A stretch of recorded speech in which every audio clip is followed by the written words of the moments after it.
নমস্কার, পাঁচফোড়নের রান্নাঘরে আপনাদের সকলকে স্বাগত জানাই। আজ আমি বানাচ্ছি বরবটি বাটা। তো তার জন্য আমি কড়াই চাপিয়েছি, সর্ষের তেল দিয়ে রান্নাটা করব। তেল গরম হয়ে গেছে।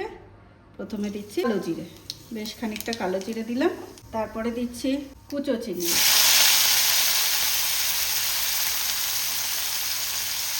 চিংড়ি মাছটা একটু ভেজে নেব হালকা করে। তারপরে দেব বরবটি, কাঁচা লঙ্কা, রসুন আর একটুখানি টমেটো। যা গরম পড়েছে, এর মধ্যে বেশি কিছু তেল মশলা জাতীয় খাবার খুব একটা ভালো লাগে না, তো এটা বেশ ভালো লাগবে আশা করছি। এটা হলেই এক পদ দিয়ে বেশ খানিকটা ভাত খাওয়া যাবে। বেশ ভালো করে ভেজে নেব।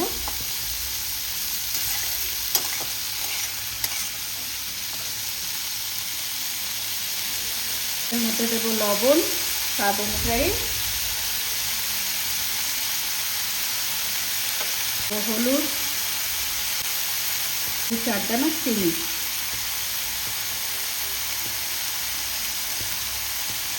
একটু দিলাম জিরে গুঁড়ো।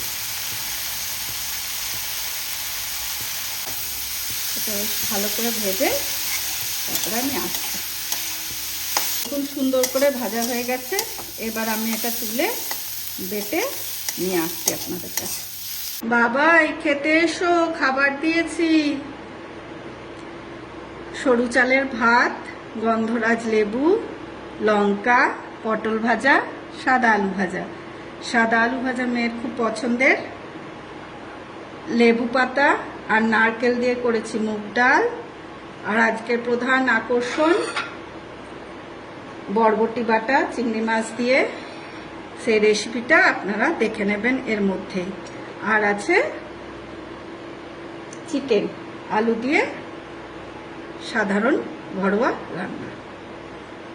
তো পুরোটা আপনারা দেখে নেবেন। ভিডিওটা কেমন লাগলো অবশ্যই জানাবেন কমেন্ট করে। Please like, comment, share. নমস্কার।